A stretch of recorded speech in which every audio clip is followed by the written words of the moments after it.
नमस्कार दोस्तों, आप सभी का स्वागत है सुपर स्टडी मिक्स में। तो आज हम बात करते हैं यूपी ट्रिपल एससी द्वारा एजीटीए के कार्य, वेतन, पदोन्नति मतलब प्रमोशन और अवकाश व अन्य महत्वपूर्ण बिंदुओं के बारे में हम आज आपके समक्ष चर्चा करेंगे। तो यूट्यूब पर पहली बार है तो अगर आप हमारी चैनल पर पहली बार आए हो तो प्लीज़ सब्सक्राइब माई चैनल और बेल आइकन प्रेस करना ना भूलें और वीडियो को देखकर कमेंट करें और लाइक अवश्य करें। तो चलते हैं हम आज के अपने टॉपिक की तरफ। तो टॉपिक हमारा यही है कि एजीटीए से संबंधित उसका कार्य, उसके लिए वेतन, उसका प्रमोशन और उसका अवकाश। तो पहले हम एजीटीए के कार्य के बारे में बात कर लें। तो एजीटीए का जो कार्य है, देखो, जैसे ही आपकी नियुक्ति होगी डिप्टी डायरेक्टर ऑफ एग्रीकल्चर के अधीन, ठीक, कृषि उपनिदेशक के द्वारा आपको ज्वाइनिंग लेटर दिया जाएगा। ठीक, उनके अधीन आप कार्य करोगे तो फिर आपको उपसंभाग मिलेगा। उपसंभाग से ही फिर आपको ब्लॉक मिलेगा। एक लेटर आपको मिलेगा, उसमें आपकी तीनों चारों प्रक्रिया होगी जो जो मैं आपको बता रहा हूँ। तो उस लेटर में उपसंभाग का नाम और आपके ब्लॉक का नाम, आपकी न्याय पंचायत का नाम उस लेटर में होगा। तो जो उपसंभाग है वो 2 या 3 ब्लॉक कर मिलकर बनाया जाता है। ठीक, जैसे 2 या 3 ब्लॉक को मिलाकर उपसंभाग बना दिया। फिर आपका ब्लॉक में आपके 8 भी कर्म वो न्याय पंचायत हो सकती है, 10 भी हो सकती है, 12 भी हो सकती है। तो इसलिए हर न्याय पंचायत के लिए कम से कम एक कर्मचारी की जरूरत पड़ती है। तो उस न्याय पंचायत में आपको आवंटित किया जाएगा, मतलब वो न्याय पंचायत आपको मिलेगी। तो अब आपको जो काम करना होगा उस न्याय पंचायत में रहकर ही काम करना है कृषि विभाग का। तो उसमें काम आपका क्या रहेगा? जो भी भारत सरकार द्वारा, राज्य सरकार द्वारा जो भी कृषकों के लिए कृषि से संबंधित योजना है तो उनका आपको प्रचार प्रसार और वो कृषकों के बीच में रहकर संपन्न करानी है। विभिन्न योजनाएं हैं, जैसे सबसे प्रमुख और महत्वपूर्ण योजना है पीएम किसान सम्मान निधि योजना। तो इस योजना पे ही ज़्यादा काम किया जाता है क्योंकि इसमें डीबीटी के माध्यम से बहुत बड़ी योजना है ये, कृषकों के हित के लिए भी और भारत की योजना भी। इसमें एक बार में ही बहुत किसानों का पैसा जाता है डीबीटी के द्वारा।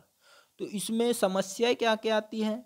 जैसे किसी किसान का आधार कार्ड गलत है तो वो सही कराना, किसी का नेम गलत हुआ वो सही कराना, या किसी का कोई मृतक हो गया है उसका बंद कराना, या किसी ने नया रजिस्ट्रेशन कराया है उसमें कोई समस्या आ रही है उसका सॉल्यूशन आपको करना। तो ये सब आपको ही कार्य करने होंगे अपनी न्याय पंचायत के। और ये जो कार्य आपका है ये फील्ड वाला काम है, प्रसार वाला काम है।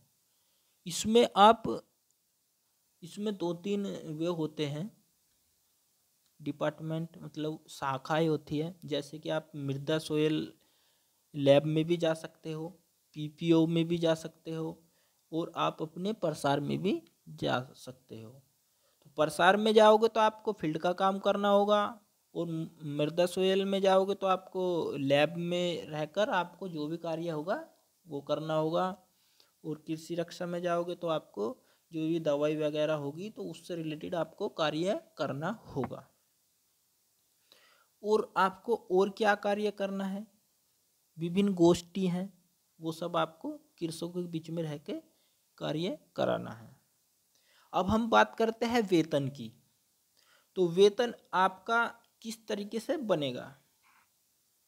तो वेतन के बारे में हम आपको थोड़ा बता दें। जो भी आपकी जो जॉब है रहने वाली है इसका पे बैंड आपका 5200 से लेके 20,200 तक आपका पे बैंड रहेगा। ठीक। ग्रेड पे की बात करें तो आपका 2400 है, तो 2400 ग्रेड पे में आपका ग्रुप सी है। ठीक। जैसे मान लिया, मैं आपको पहले ये बता दूं कि ये होगा, ये बैंड पे, ग्रेड पे, लेवल और ये बेसिक पे, इनका क्या मतलब है। बैंड पे का मतलब ये है कि आपका 5200 से लेके 2000 के दो मतलब 20,200 के बीच में ही रहेगा। 20,200 से ऊपर नहीं हो सकता आपका पे बैंड। ठीक। और अब बात आती है ग्रेड पे की। तो ग्रेड पे जैसे ये 1800 है, तो 1800 किनका होता है, ग्रुप डी में जॉब करने वालों का। 1900 किसका होता है, जैसे ड्राइवर वगैरह होते हैं, जो भी गवर्नमेंट ड्राइवर होते हैं ज़्यादातर उनको 1900 ग्रेड पे ही मिलता है। 2000 ग्रेड पे किनका होता है, जैसे लेखपाल हुए, पुलिस वाले हुए या अन्य। ठीक।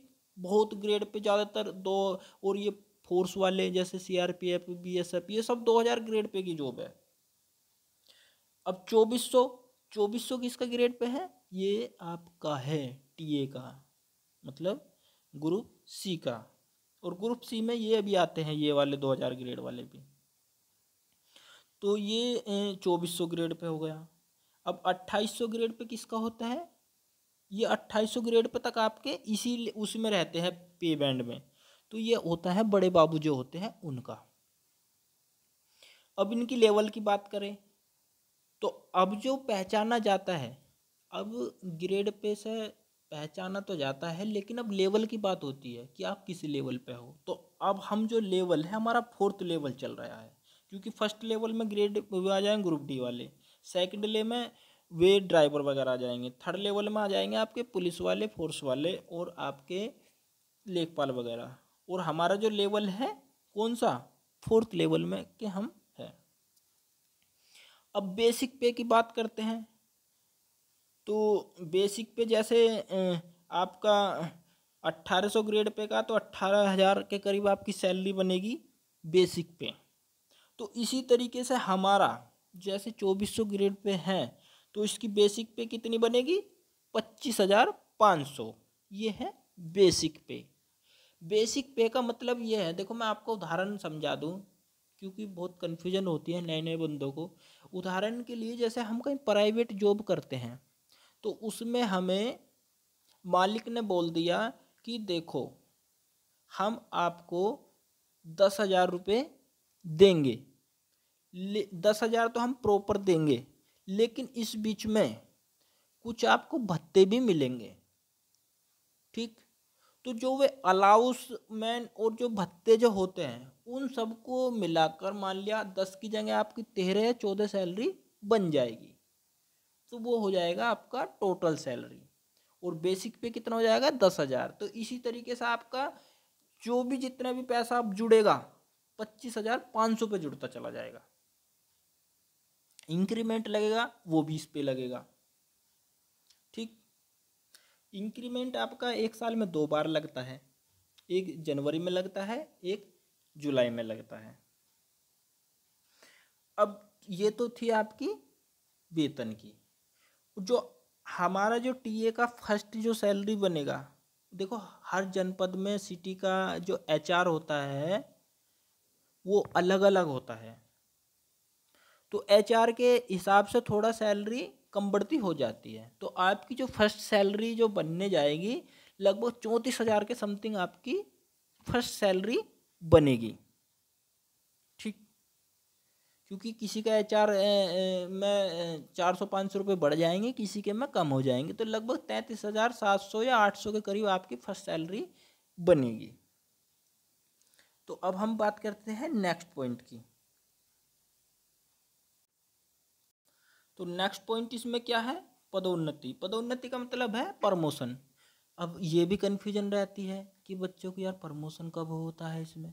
तो इसमें जो प्रमोशन होता है, अगर विभाग के पास में मतलब वहाँ पे हेड क्वार्टर में जो सभी जनपद सभी कर्मचारी की वहाँ पे सूची होती है, अगर उनके पास में रिक्त पद है बी में जाने के लिए, तो आपका कम से कम 6 साल में ही प्रमोशन हो जाएगा।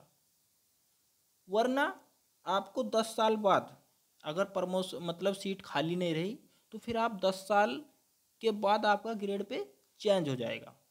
लेकिन आपका प्रमोशन जब ही होगा जब आपकी सीट खाली होगी। ठीक, मतलब ग्रेड सैलरी तो आपको मिलनी स्टार्ट हो जाएगी ग्रुप बी के जितनी, ग्रेड पे आपका ऑटोमेटिक चेंज हो जाएगा 10 साल बाद। लेकिन आपका बी में जब ही ट्रांसफ़र होगा जब आपका प्रमोशन हो जाएगा, जब सीट रिक्त होगी ऊपर से। तो ये तो था आपका प्रमोशन वाला फंडा। अब बात कर लेते हैं इसमें अवकाश की, क्योंकि अवकाश का भी पता होना चाहिए। देखो CL, EL, ML, मतलब CL जो ली जाती है ये हमारे मतलब विपरीत परिस्थिति में ली जाती है। बहुत ही जैसे कि मतलब अचानक से किसी को लूज मोशन हो गए, किसी के परिवार में कोई सदस्य बीमार हुआ, किसी ने 2 दिन के लिए छुट्टी ले ली या कहीं अचानक से जाना पड़ गया, तो ऐसी कंडीशन में CL ले लेते हैं। तो CL हमारी कितनी मिलती है? पूरी साल में 14 CL मिलती है। और CL का ऐसा फंडा होता है अगर आप एक भी नहीं लोगे तो ये सब खत्म हो जाएंगी, ये जुड़ती नहीं है कहीं भी। अब EL की बात करें तो EL पूरी साल में 31 EL मिलती है, एक बार में 16, एक बार में 15। ठीक, तो ये इनका क्या फंडा है EL का? EL अगर आपने एक साल में एक भी नहीं ली तो आपकी 31 EL जुड़ गई, फिर अगले साल में भी अगर नहीं ली तो फिर अगले साल में जुड़ जाएगी। तो ये EL आप एक बार में 45 भी ले सकते हो, 30 भी ले सकते हो, 25 भी ले सकते हो, लेकिन आपके खाते में होनी चाहिए। ठीक, आपके खाते में तो है 15 EL और आप उम्मीद कर रहे हो 25 EL की, तो ये नहीं हो सकता। हो जाएगा, अधिकारी अपने विवेक के हिसाब से काम करेगा। अगर आप विपरीत परिस्थिति है तो हो सकता है वो आपको प्रमोशन मतलब परमिशन दे दे। अब बात करते हैं ML की, मतलब मेडिकल लीव की। तो जैसे मान लिया कोई ज़्यादा ही बीमार हो गया तो अपना मेडिकल लगा दो। ठीक, आपके पढ़ाई के लिए भी छुट्टी मिल जाएगी। या कोई लेडीज़ है तो उसका जैसे किसी की डिलीवरी होने वाली हो तो उसको भी छुट्टी मिल जाएगी, 6-6 महीने की छुट्टी मिल जाती है। या कोई महिला का जैसे मान लिया किसी का मिसकैरेज वगैरह हुआ तो उसको भी छुट्टी मिल जाएगी। या किसी कर्मचारी के ततैये ने काट खाया, कुत्ते ने काट खाया, उसको भी छुट्टी मिल जाएगी। तो ये तमाम छुट्टी होती है। ठीक, तो आप बात करते हैं अन्य महत्वपूर्ण बिंदुओं के बारे में। तो अन्य महत्वपूर्ण बिंदु यही है, ये वैकेंसी जल्दी निकलेंगी, आप अपनी तैयारी करो। ये आपको मोटिवेट करने के लिए मैं वीडियो बना रहा हूँ ताकि आप अंदर से फौलाद बन जाओ, आपको अंदर से कॉन्फिडेंस आए और आप हमारे चैनल के साथ में जुड़े रहो, क्योंकि मैं आपको इसी तरीके से मोटिवेट करता रहूँगा। अगर इस बीच में किसी का क्वेश्चन है ना, बेझिझक होकर आप कमेंट बॉक्स में डाल देना, मैं तुरंत आपको रिप्लाई दूंगा। और वीडियो देखकर लाइक करें और अधिक से अधिक शेयर करें और इस वीडियो को अपने तक ही सीमित न रखें, क्योंकि आपके भाई बहन और भी तैयारी कर रहे हैं तो उन सब तक पहुंचनी चाहिए। मेरा टारगेट यही है कि आप सभी की मदद की जाए और मैं कोशिश करूंगा कि आपको थोड़ा थोड़ा स्टडी का भी मटेरियल प्रोवाइड कराऊं। तो कैसी लगी आपको वीडियो ये मुझे आप कमेंट बॉक्स में ज़रूर बताना। जय हिंद, जय Bharat, thanks for watching video.